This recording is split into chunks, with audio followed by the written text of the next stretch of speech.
வணக்கம் நண்பர்களே, முக்கியமான 3 டாபிக்ஸை இந்த பதிவில் டிஸ்கஸ் பண்ண போகிறோம். முதல் டாபிக் என்ன பார்க்க போகிறோம்னா, தமிழக முதலமைச்சர் ஸ்டாலின் அவர்கள் இன்னைக்கு தமிழகம் முழுவதும் 1000 முதல்வர் மருந்தகத்தை, முதல்வர் மெடிக்கலை இன்னைக்கு தொடங்கி வச்சிருக்காரு அப்படிங்கிற ஒரு அப்டேட்டை பார்க்க முடியுது. பாஜக என்ன தெரியுமா சொல்கிறாங்க, வழக்கம் போல் திமுகவுடைய ஸ்டிக்கர் ஒட்டுற ட்ராமா இது. ஆல்ரெடி பிரைம் மினிஸ்டர் மோடி அவர்கள் மக்கள் மருந்தகம் அப்படின்னு சொல்லிட்டு இந்தியா முழுவதும் நடத்திட்டு இருக்காரு. மோடி மெடிக்கல் அப்படின்னு சொல்லிட்டு அதை நம்ம கூப்பிடுவோம். மக்கள் மருந்தகம் ரொம்ப ரொம்ப விலை கம்மி.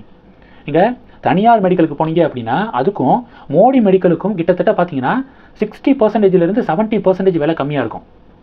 அவ்வளோ விலை கம்மி தமிழகம் முழுவதும் நடந்துக்கு இருக்கு. இப்போ அதை காப்பி அடிச்சு, இதுக்கு பேர் தான் அடிச்சாங்க காப்பி அப்படின்னு சொல்கிறது, அதை காப்பி அடித்து முதல்வர் மருந்தகம் அப்படின்னு சொல்லிட்டு இப்போ ஸ்டாலின் அவர்கள் தொடங்கியிருக்காரு. ஆல்ரெடி அதிமுக பீரியடில் அம்மா மருந்தகம் அப்படின்னு சொல்லிட்டு ஜெயலலிதா அவர்கள் தொடங்கினாங்க. அதனுடைய ஒரு எக்ஸ்டென்ஷன் தான் இது. இன்னும் ஸ்டாலின் அவர்களே அவரே யோசிச்சு இதை தொடங்கின மாதிரி திமுகவினர் பில்டப் கொடுக்குறாங்க அப்படின்னு பாஜக விமர்சனம் பண்ணுறாங்க.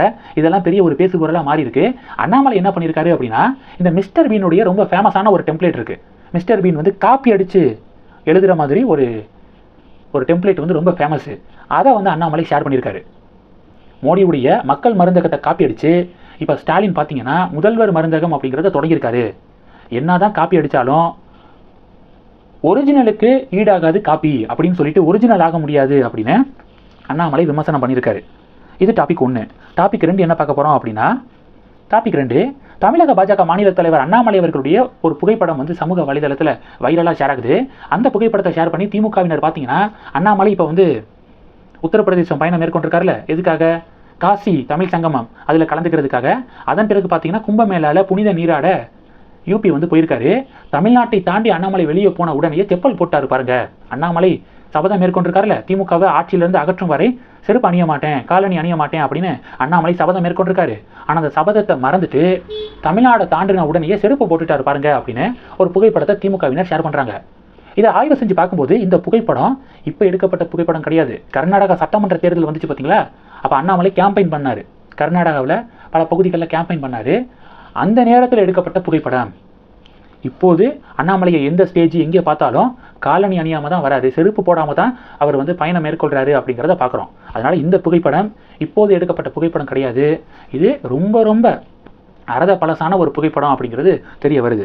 இது 2வது டாபிக். 3வது டாபிக் என்ன பார்க்க போகிறோம் அப்படின்னா, 3வது டாபிக் திமுக பாஜக இடையே பயங்கர டிபேட்டுங்க. காலம் பார்த்தீங்கன்னா திமுகவா பாஜகவா அப்படின்னு சொல்லிட்டு நகர்ந்துருச்சு தமிழ்நாடு பாலிடிக்ஸு. இப்போ என்ன பஞ்சாயத்து அப்படின்னா, நேற்று ஒரு சின்ன பாப்பா, 4 வயசு பாப்பா பார்த்தீங்கன்னா நன்முகை அப்படிங்கிறது அந்த பாப்பாவுடைய பேர். நேற்று போட்ட வீடியோலேயே அந்த அப்டேட் நான் கொடுத்துருந்தேன். மத்திய அரசாங்கம் புதிய கல்விக் கொள்கையை அக்செப்ட் பண்ணிட்டா தான் 2152 கோடி ரூபா தரேன்னு சொல்கிறாங்க அப்படின்னு கடலூரில் முதலமைச்சர் பேசினார். சரி, மத்திய அரசாங்கம் தரலைன்னா என்ன, ஒரு சிறிய பங்களிப்பாக நான் சேர்த்த ஒரு 10,000 நான் முதலமைச்சருக்கு அனுப்புகிறேன், முதலமைச்சருடைய நிவாரண நிதிக்கு அனுப்புகிறேன், தமிழே அரண் அப்படின்னு சொல்லிட்டு அந்த பாப்பா பேசுனுச்சு. அந்த பாப்பா பேசினதை தமிழக மீடியாக்கள் எல்லாமே தலைப்பெல்லாம் போட்டு அவங்க ஷேர் பண்ணாங்க. பாஜக என்ன தெரியுமா பண்ணாங்க, அந்த பாப்பா பேசுறதுக்கு பின்னாடி பாருங்க கருணாநிதி அவர்களுடைய சிலை இருக்கு. அப்போ அது திமுக காரங்களுடைய வீடாக இருக்கும், திமுக காரங்களுடைய ஃபேமிலியாக இருக்கும். பொதுமக்கள் இப்படி பேசுகிற மாதிரி தமிழக மீடியாக்களை வச்சு ஒரு நரேட்டிவை செட் பண்ண பார்க்குறாங்க திமுக அப்படின்னு பாஜக செக்க வச்சாங்க. இப்போ மேலும் சில ஆதாரங்களை, அந்த பாப்பா இருக்காங்களே அந்த பாப்பாவுடைய பெற்றோர்கள் பார்த்தீங்கன்னா அக்மார்க் திமுக காரங்க அப்படிங்கிறது தெரிய வந்திருக்கு அப்படின்னு பாஜக சில ஆதாரங்களை ஷேர் பண்ணுறாங்க. அதில் முதல் ஆதாரம் என்ன அப்படின்னு பார்த்தீங்கன்னா, அந்த பாப்பாவுடைய பெற்றோர்கள் பேர் கலைக்கோவன் மற்றும் கிருஷ்ணபிரியா. இவங்களுடைய குழந்தை தான் நன்முகை. இதில் கலைக்கோவன் இருக்காரு பார்த்தீங்களா, கலைக்கோவன் பார்த்தீங்க அப்படின்னா அவர் திமுகவை சேர்ந்தவர். ஒரு போஸ்டர், எம்ஆர்கே பன்னீர்செல்வம் இல்ல திருமண விழாவுக்கு வருகை தரக்கூடிய ஸ்டாலின் மற்றும் உதயநிதி ஸ்டாலின் அவர்களை வரவேற்கிறேன், அழைத்து மகிழும் பால கலைக்கோவன், திமுக மருத்துவர் அணி அமைப்பாளர் கடலூர் அப்படின்னு சொல்லிட்டு போஸ்டர் அடிக்கப்பட்டிருக்கு பாருங்க, பேனர் வச்சிருக்காரு பாருங்க. அப்போ திமுகவுடைய மருத்துவர் அணியுடைய அமைப்பாளராக இருக்காரு கடலூர் மாவட்டத்தில் கலைக்கோவன். அவருடைய குழந்தை தான் அந்த நன்முகை. அப்போ நாங்கள் முன்னாடியே சொன்னோம்ல திமுக காரங்க வீட்டு குழந்தையா இருக்கும் அப்படின்னு நாங்கள் சொன்னோம்ல, பாருங்க ப்ரூவ் ஆயிடுச்சு பாருங்க அப்படின்னு பாஜக பதிவு போடுறாங்க. இது மட்டும் இல்லை, இன்னொரு இப்போ கூட கடலூருக்கு முதலமைச்சர் போயிருந்தார்ல, பயணம் மேற்கொண்டார்ல, முதலமைச்சரை வரவேற்று இந்த கலைக்கோவன் இருக்கார்ல அவர் பேனர்லாம் அடிச்சிருந்தாரு. 2026 நமக்கே 2031 நமதே அப்படின்னு சொல்லிட்டு பால கலைக்கோவன் பேனர் அடிச்சிருந்தாரு. திமுக கொடியை பிடிச்சிட்டு அந்த கலைக்கோவன் நிற்கக்கூடிய புகைப்படங்கள்லாம் வெளிவந்திருக்கு. அப்போது திமுக காரங்க வீட்டு குழந்தை, திமுக காரங்க சொல்லி கொடுத்து அந்த குழந்தை பேசியிருக்கு. இன்னமும் மக்களே வாலண்டியராக இது மாதிரி காசு கொடுக்குற மாதிரியும் தமிழக மீடியாக்கள் ஒரு நரேட்டிவை செட் பண்ண பார்க்குறாங்க. தமிழக மக்களுக்கு நல்லா தெரிஞ்சு போச்சு, இந்த புதிய கல்விக் கொள்கை, தேசிய கல்விக் கொள்கையில் ஹிந்தி திணிக்கப்படலை அப்படின்னு மக்களுக்கே தெரிஞ்சிருச்சு. 3வது விருப்ப மொழியை கற்றுக்கலாம் அப்படின்னு மக்களே இப்போ ஓப்பனாக பேசிக்கிட்டு இருக்காங்க. ஒரு மீடியாக்காரங்க அப்படி சொன்னாலும் மாற்றி சொன்னாலும் ஏன் தப்பாக சொல்கிறீங்க, எங்கே ஹிந்தியை திணிக்க பார்க்குறாங்க, 3வதாக ஒரு விருப்ப மொழியை கற்றுக்கலான்னு தானே சொல்கிறாங்க அப்படின்னு மக்கள் கரெக்ட் பண்ணுறாங்க. மக்கள் வந்து கரெக்ஷன் பண்ணுறாங்க.